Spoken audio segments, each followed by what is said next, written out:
Stories around the world to stories here at home. This is the National News Broadcast. A pleasant evening. I'm Dilanjali Ananda. A very good evening indeed. I'm Charity Vinipurarachi, and now let's move on to the headlines for tonight's news. The President says that Sri Lanka's priority concern is developmental cooperation through mutual benefits.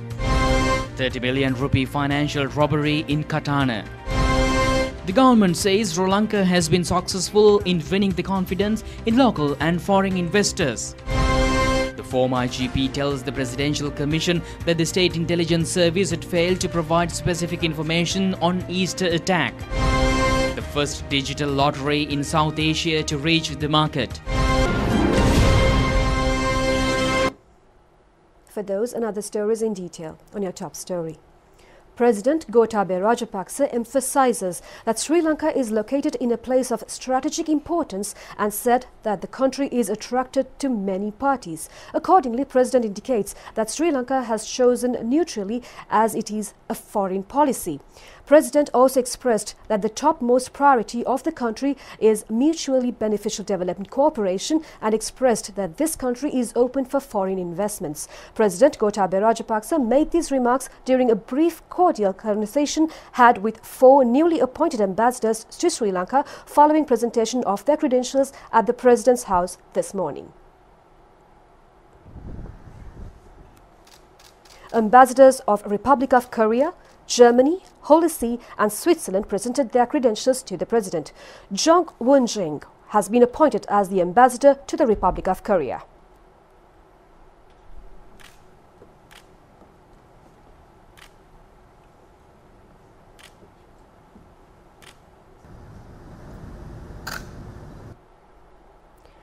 Holger Lothar Seubert has been appointed as the ambassador of the Federal Republic of Germany.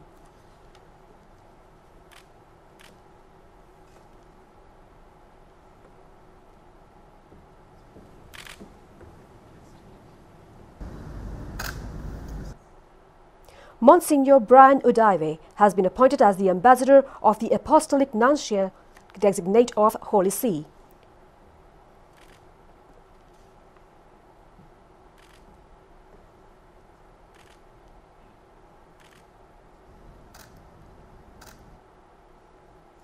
Dominic Fergler has been appointed as the ambassador of Switzerland.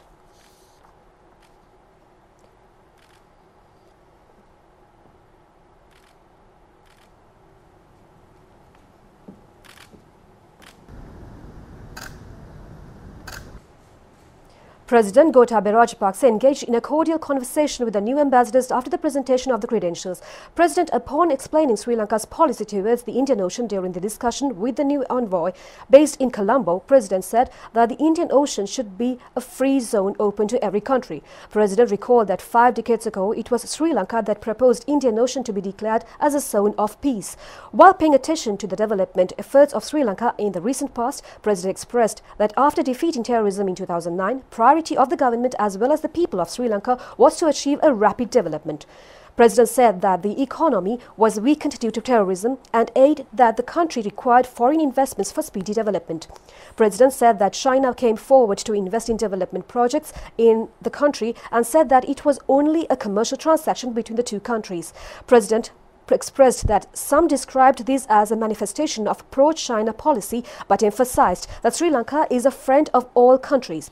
President Rajapaksa pointed out that the construction of the Hambantota port with funding from China was a project with enormous development potential, although some call it a debt trap. President said that the previous government leased the Hambantota port to China, but it is being used only for commercial purposes. Expressing their views, the ambassador commended both President and the people of Sri Lanka for successfully controlling the COVID-19 pandemic. Ambassador of Korea, Jung Won-jing, remarked that Sri Lanka is so safe. Ambassador of the Federal Republic of Germany, Holger Lothar Seubert, said that he is pleased to be appointed as an envoy to Sri Lanka that has overcome the COVID-19 pandemic. Both German Ambassador Holger Lothar Seubert and Switzerland Ambassador Dominic Fergler echoed that they are not here to lecture but to offer any possible assistance and said that they are certain that Sri Lanka is capable of choosing what needs to be done. They also expressed that they are ready to extend their cooperation to achieve development aspirations of Sri Lanka. Communicating congratulations to Pope Francis of the President for the massive mandate received during elections, Apostolic Nuncio of Holy See, Monsieur Brian Udaive, said that he was a member of the entourage of the Holy Father during his visit to Sri Lanka in 2015. The Apostolic Nuncio said the geographical location is a great gift to Sri Lanka. Prime Minister Mahinda Rajapaksa says that the request to the students to reopen schools as soon as possible in the midst of COVID-19 challenge was able to be fulfilled by remaining vigilant of their safety. He made these remarks addressing the annual prize-giving ceremony of Hindu College, Colombo. The Prime Minister had handed over prizes and certificates to students who had excelled in their education and subject-related activities in the year 2019. Principal of the school, T.P. Parameshwaram, has presented the 2019 Hindu College magazine and a souvenir to the Prime Minister. Prime Minister Mahinda Rajapaksa, expressing his happiness of inviting him to prize-giving ceremony of Hindu College, Colombo, said that this national school, engaged in teaching in the Tamil language, has inherited a host of reproductive and good citizens to the nation. Minister Douglas Devananda and Parliamentarian Angajan Ramanathan were among those who have attended the ceremony.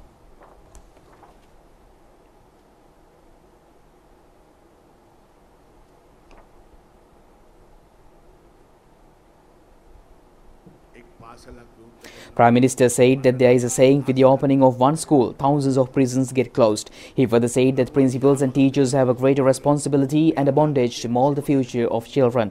The main productive aspects of an efficient education is the prosperity and better living conditions, as well as changing of the attitudes of the people of the betterment of the society. Education has power to change the country. The Prime Minister also said that people of the country have given them the mandate to unleash many development projects. The Prime Minister added that they were able to control COVID pandemic, which has become a global challenge today. He added that these problems should not become obstacles for educational progress. The Prime Minister further said that he came to know the work carried out by children during the COVID-19 vacation. The students wanted to recommence their studies as soon as possible. He further said that they were able to successfully control the COVID menace and reopen the school. Adequate precautions were taken on the security of students prior to the opening of schools. He has called upon students to act with understanding, and they are future leaders of the nation who direct the country towards prosperity. නිවාඩුද කාලේ තිබුණු කාලේ නව තාක්ෂණය ඔස්සේ දරුවන්ගේ හදට කන් දෙන්න මට හැකියාව ලැබුණා. ඒ අවස්ථාවේදී දරුවන් ඉල්ලා සිටියේ හැකි ඉක්මනින් පාසල් කටයුතු ආරම්භ කරන ලෙස. මේදී සාර්ථකව තත්ත්වය පාලනය කරලා පාසල් කටයුතු ආරම්භ කරන්න අපිට හැකියාව තිබුණා. පාසල් ආරම්භ කරන්න කලින් දරුවන්ගේ ආරක්ෂාව පිළිබඳවත් අපි වැඩි අවධානයක් යොමු කළා. අනාගතයේදී රට බාර ගන්න නායකයන් විදියට ඔබ මේ රට සමෘද්ධිමත් කිරීමට අවබෝධයෙන් යුතුව කටයුතු කරන්න. Prime Minister Mahinda Rajapaksa also attended a ceremony to unveil 2 books last evening. The event has taken place at Bandaranaike International Conference Hall in Colombo. At the book launching ceremony, a book written by Pradeep Jayawardena titled Dictator of Democracy, Unpublished Stories in the Era of Jaya Jayawardena, and another book titled Lena Jayawardena, a biography, were presented.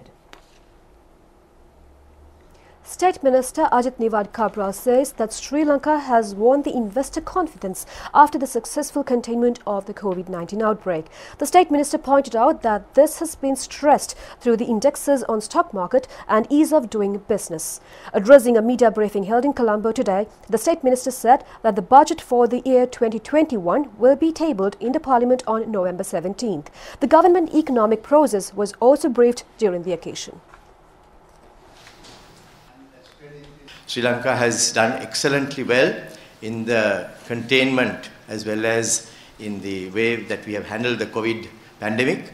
And I think the entire world recognizes the way in which Sri Lanka has done it, as well as the massive successes achieved by the Sri Lankan as a people and as well as by the government. Sri Lanka's policy environment remains facilitative of enabling high economic growth beyond the recovery phase while preserving macroeconomic stability. Our intention is to ensure that Sri Lanka's macroeconomic stability is maintained while we are moving towards the growth phase, and that is important. So we are taking certain reform steps to improve the doing business indicators. There will be special team that will look into that. I want to mention that as one of the key thrust areas of the next wave of activities of the Sri Lankan government, that we would improve our business ranking. We are hoping to increase it to our level of about the 25th in the world by the year 2025.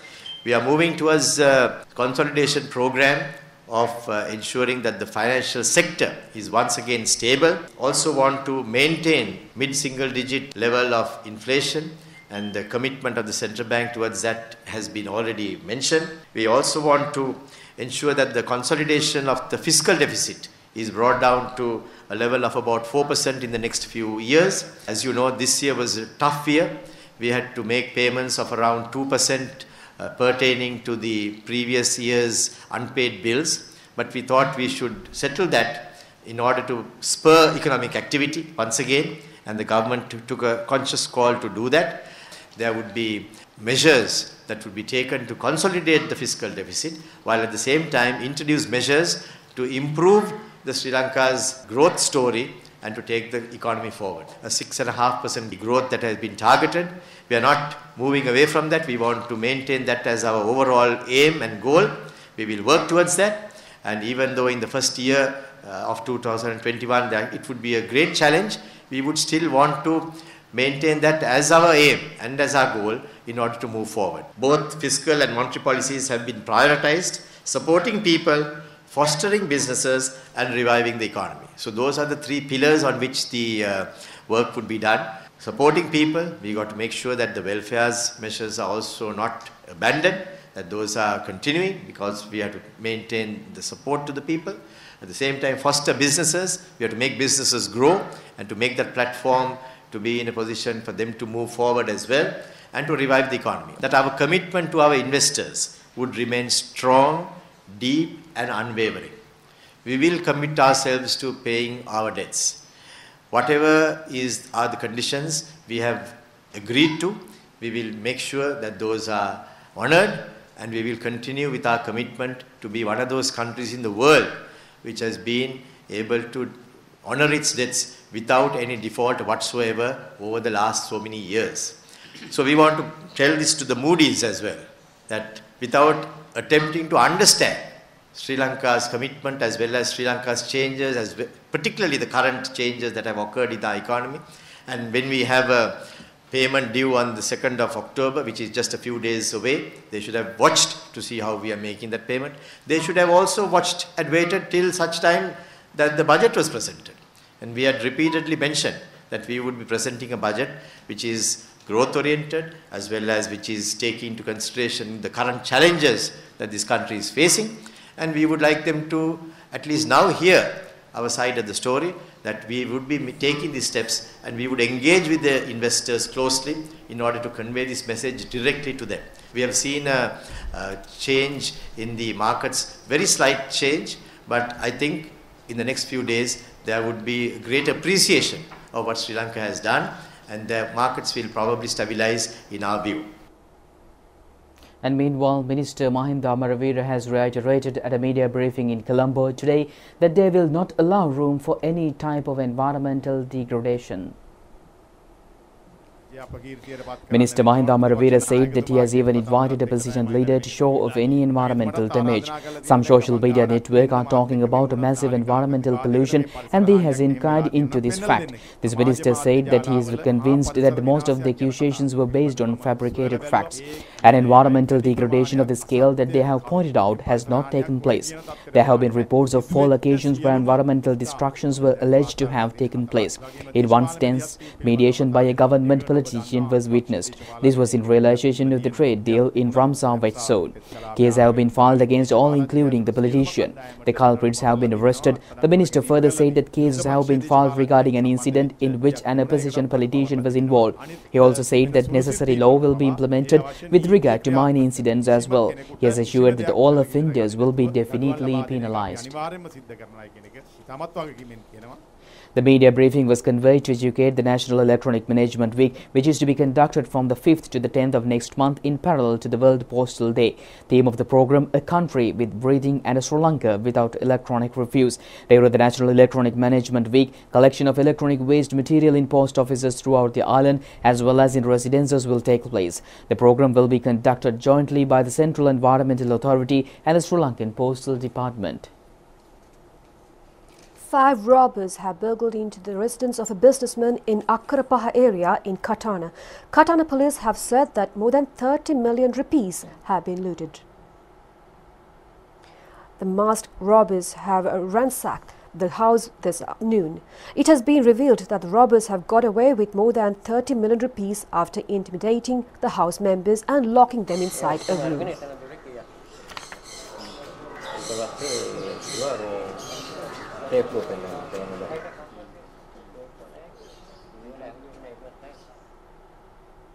And the former IGP Pujit Jayasundara told before the Presidential Commission yesterday that the local state intelligence service had been unsuccessful in providing any specific information regarding any attack, in addition to a warning in advance made by a foreign intelligence division. In connection with the Easter Sunday terror attack, former Defence Secretary Rupavahini Fernando, who has also testified before the Commission last afternoon, said that an intelligence service, while revealing any information, should also give recommendations pertaining to the measures to be taken with regard to the relevant information. He added that, however, reports provided by the local intelligence service had not contained such recommendations.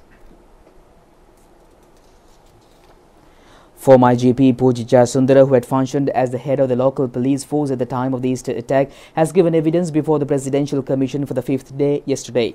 State Additional Solicitor General has inquired witness whether he accepted the fact that the Easter Sunday terror attack was not planned overnight. He replied that he was unable to say when such a destructive thought of attacking had entered the mind of Saharan. He also said he had received private information relating to Saharan meeting a physician in search of another child. The local intelligence service was unable to verify notifications issued by a foreign intelligence division regarding an attack. Pujit Jayasundara added that he had to say, as one of the 2 persons subjected to a tragic situation due to the incident, is that this event could be investigated in the most sophisticated manner. Judge of the Court of Appeal, who is also a member of the Presidential Commission, had inquired him whether he was trying to say that the State Intelligence Service had failed to establish any information relating to its own until the April 21st bomb explosion. Rupavahini Fernando, who has functioned as Defence Secretary at the time of the Easter Sunday attack, has given evidence before the Commission for the 6th occasion. Responding to a query of State Additional Solicitor General, he said that had no ability to contact directly the President during his overseas tour despite being the Secretary of Defence. He further stated that he had contracted the President through the Defence Ministry or through the Presidential Secretariat. The Justice presiding the Presidential Commission had then inquired whether he had specifically enlightened on a possible attack on the 19th of April, what measures he would have taken.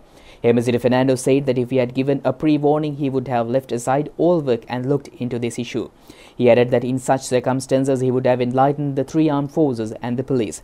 The former Defence Secretary added that if he was informed at least on the 20th of April by Dilantha Jayawardena to brief the President on the situation, he would have done so. Then the President of the Commission questioned him whether he had not visualized any attack of the scale, but only expecting an attack of minor scale. The former Defence Secretary has replied with a slight smile, saying that had given evidence in this connection before the Presidential Commission in an earlier occasion as well. Former IGP Pujit Jayasundara has arrived at the Presidential Commission for the 6th day today to give evidence. The Commission has inquired him whether he had any understanding regarding the end of the extremism which has been propagated by a group including Zaharan Hashim in the year since 2017. He has replied saying that he had some understanding, but the IGP he had come to function within the limits, giving prominence to the existing political environment and state policies. He further said that responsibility of investigating in this connection was entrusted upon the State Intelligence Division. Jayasundara further stated that the State Intelligence Division should have enlightened the minister in charge of this connection. He also said that the head of the state had due the authority to give instructions taken into consideration of the political environment. The former IGP, in answering another query, said that he had attempted to enlighten the hierarchy in this connection but failed in doing so. He also said that State Intelligence Division was possessed all information was not under his control. He has replied saying that they were all under the Defence Ministry. Answering another question posed by Presidential Commission for the former IGP, said he felt that it was unsuccessful in containing the situation at the police chief that would have been due to the powers would beyond his control. He added that he had no powers other than bringing the chief investigating extremist before the President. Petitions challenging the proposed 20th Constitutional Amendment draft bill have been examined for the 2nd day today. 39 petitions have been filed before the Supreme Court against the draft bill. The petitions are being investigated by a 5-member panel of judges comprising Chief Justice Jayanta Jayasuriya and Justices Bonika Aluvihare, Cicero D. Abru, Priyantha Jayawardena and Vijit Malalgoda. Submissions were made by attorneys representing petitioners. They have been pointed out that certain clauses in the proposed revised draft bill posed restrictions on fundamental rights such as freedom of thought. Lawyers of the petitioners have informed the judiciary that certain factors conflict with people's supremacy and therefore it should be made compulsory to hold a public referendum for its approval. Meanwhile, a group including ministers have submitted intermediary petitions to present facts. And meanwhile, President of the Presidential Commission inquiring into political victimization, Justice Upalya Bekun says that Commission has observed that the Police Commission has been politicized. This is the called most unbiased commission appointed through the 19th Constitutional Amendment. The Justice had made these remarks during an explanation before the Commission by Sandhya Kumari in connection to a complaint filed by her husband, retired Corporal of the Army 1st Intelligence Brigade Ravendra Rupavahini yesterday. She claimed that officers of the Criminal Investigation Department forcefully entered her residence at 5:30 a.m. in September 4, 2015 in connection to the alleged abduction of the disappearance of journalist Prageet Teknaligoda. She said that she had requested the officers to allow her to change into a more appropriate dress, yet her request has been rejected by Sub-Inspector of CID Premathilaka. She said that the officers had entered into the residence forcefully without the assistance of a lady police officer and had threatened her to reveal the whereabouts of her husband. She said that the officers had taken her to the office of the husband, where he was employed on temporary basis forcefully along with the 11-year-old child, as she was unable to reveal the whereabouts. Sandhya Kumari further clarifying the state of events. She had CID with heartless enough not to allow even herself or her son to undergo evacuation of bowels or to sip a drop of water. She added that unable to contain herself, she had requested the opportunity to go into the place where her husband was employed in order to engage in defecation. At this occasion, she said that she had not allowed even to close the door of the lavatory when she was inside. President of the Commission has inquired Additional Solicitor General appearing on behalf of the Attorney General's Department on which clauses of the Penal Code had been violated according to the complaint of the witness. The Additional Solicitor General said that it appears that the offence of sexual molestation had been committed. Sandhya Kumari has further stated that she has not yet been granted any justice to any complaint submitted against the act of abuse to the Police Commission, the Human Rights Commission, the Criminal Investigations Department or the former President Maithripala Sirisena. At this instance, the attention of the Commission has been forced on a reply sent to Sandhya Kumari by the Police Commission. President of the Commission said it has been stated in the letter that forcefully abduction of a woman by means of a vehicle is not an anti-disciplinary act. The President of the Commission has questioned on the lowest level the Police Commission had fallen by depriving the basic human rights to food and clothing. This shows the deterioration and politicization of the Police Commission. Sandhya Kumari was told by then CID Director Shania Besekara that details were included in the file that contained the telephone information of Vas Gunawardena. He was also reported to have stated that things happen in this way, she would have to suffer a lot. Therefore, he said that have told the woman to tell her husband to act accordingly to their orders. He acted accordingly. Therefore, there would be a possibility for his release. Shania Besekara was also reported to have stated that they would look into possibility of sending him abroad under political asylum. Sandhya Kumari added that she felt that Ranil Wickramasinghe was also aware of the situation. 2 suspects were arrested by the Mount Lavinia police over the incident of pelting stones at a meeting held by Samak Jana Balavega in Ratmalana, attended by opposition leader Sajith Premadasa. Police says that the attack was not intended on a political matter. The attack was occurred at a meeting while the opposition leader was addressing the gathering, which was conducted in Bangalava Road in Mount Lavinia. Police said that the suspects were intoxicated at the time of the arrest. Mount Lavinia Magistrate Court had ordered to further remand the suspects until 7th of October.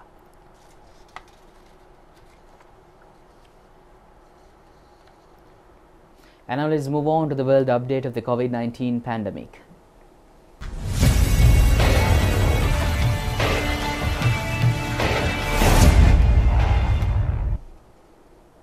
Russia plans to share preliminary results of the COVID-19 vaccine trial based on the first 6 weeks on monitoring participants, raising the tempo in an already frenzied global race to end the pandemic. This man may hold the cure to the coronavirus pandemic in his hands. Alexander Ginzburg is the head of the Gamaleya Institute, the organisation that produced Russia's Sputnik V vaccine.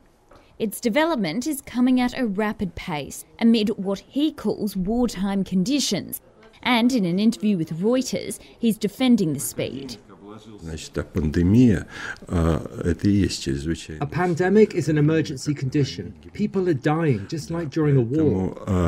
Our government adopted this order for fast-tracking, but this fast-tracking pace is not synonymous, as some media have suggested, with corners being cut. Definitely not.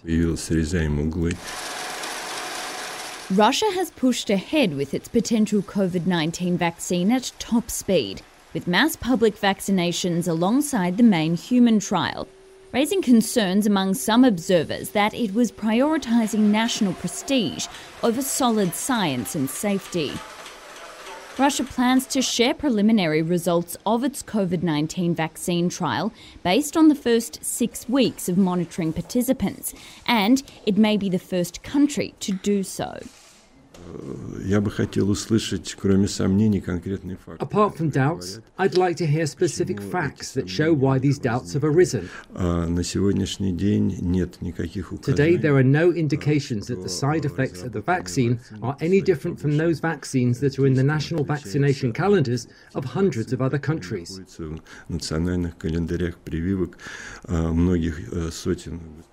Ginzburg said no serious side effects had been reported during the final stage trial so far, while minor, anticipated side effects had occurred among 14 to 15% of the volunteers. He also defended the vaccine's early registration for public use, saying it was the most ethical approach. Russia plans to test in several countries, including Belarus, Brazil and India. President Gotabaya Rajapaksa stated that if the Sri Lankan Post would look at how the international delivery and postal services operate and identify its untapped potential, it can become a major contributor to the national economy. President added that with the proper management of resources possessed by the Sri Lankan Post, it could reach this global conformability. President Rajapaksa made his comments during a discussion held at the Presidential Secretariat yesterday. The objective of the discussion was to review the future plans of the State Ministry of Postal Services and Professional Development of Media Personnel. Minister K.L. Rambukwella, State Minister Sadasivam Vinarendran, Secretary to the President P.B. Jayasundara, Cabinet and State Minister Secretaries and heads of line institutes were present at this discussion. Sri Lanka Post Department earns a revenue of 8 billion annually and its expenses stands at 14 billion. It has been revealed that due to the salaries, overtime payments and other expenses, the Postal Department suffers a loss of 6 billion annually. It was pointed out that the introduction of the new postal delivery services and new technologies rendering the Postal Department operate swiftly and efficiently would make it a profit-earning entity. All postal buildings could be renovated to be tourist attractions with the assistance of the Ministry of Tourism. It was declared to renovate the all-central post office building at Colombo Fort, preserving its historical architecture. Head of the Presidential Task Force for Economic Revival, Basil Rajapaksa, commended the Postal Department for its services during the height of the COVID-19 pandemic and in distributing pharmaceuticals and other medications to houses when the curfew was in effect.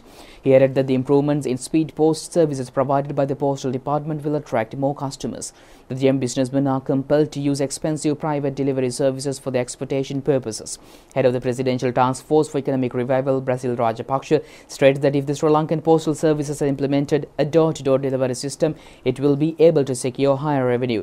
Focusing the discussion on journalistic standard, it was said that plans have been made to establish a training institute to improve professional skills of the journalist. An escalation in the number of complaints with regard to targeting and harassing certain individuals, institutes and businesses by certain electronic, printed and social media has come to light.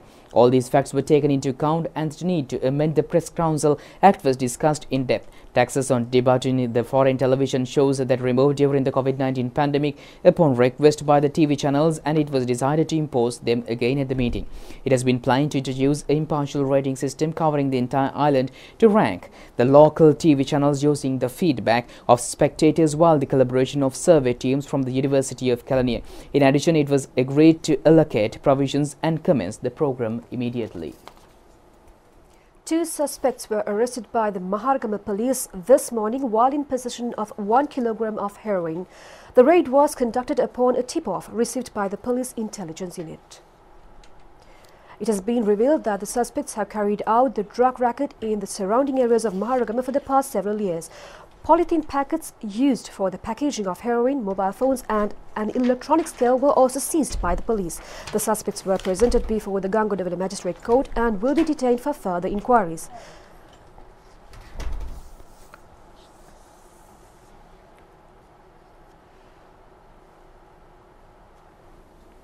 The 41st National Conference, which is dubbed Sri Lanka's biggest business summit, will be held from 2nd to 4th December 2020 at the BMICH Colombo under the theme Abnormal Navigation Through Shattered Norms. For the first time in the 4-decade-long history, this year's conference will take a hybrid format with a combination of traditional physical sessions as well as virtual sessions due to the prevailing COVID-19 global pandemic and due to the limited number of participants permitted this year as the venue. Addressing a press conference organized to unveil the theme of this year's conference, President of CA Sri Lanka, Mr. Banil Jayasinghe, highlighted that exceptional times such as these calls for exceptional measures. It is with pleasure that I say I'm sure most of you would have been here early this financial reporting and auditing. National Conference 2020 abnormal. The driver and the conductor of the luxury bus, which ran over the Pagla railway crossing while it was closed, have been arrested. The incident was reported on the September 28th. The driver and the conductor of the bus travelling towards Colombo from Alutgama were called in by the police today. Police headquarters said that the suspects were arrested upon arrival. The two suspects will be presented before the Kaluthara Magistrate Court tomorrow. And meanwhile, the first lottery in South Asia named Sasiri was launched to the market yesterday. Customers will be able to purchase this digital lottery Sasiri through the DLB Sweep app. The launching ceremony was held under the patronage of the Secretary to the Ministry of Finance, SR Artigala. Sasiri lottery can be purchased through the online platforms or an printed lottery ticket. The main objective of the introduction of the lottery ticket is to make financial contribution to the COVID-19 fund established to face the pandemic. The profit earned from the sale of the lottery will be remitted to the President's fund and is expected to earn. The funds would be in turn remitted to the COVID fund. The first draw of the Sasiri lottery is due to be held on October 14th. Draws will be held on every Wednesdays and Saturdays. The funeral of late Tennyson Kure, renowned as one of the best comedians in Sinhala cinema, will be held tomorrow at 4 p.m. at the Murutumulla Methodist Church graveyard. A massive crowd, including artists and politicians, were present today to pay last respects. Prime Minister Mahinda Rajapaksa was also present today and paid last respects. The body of the late comedian is now at his residence at Murutumulla.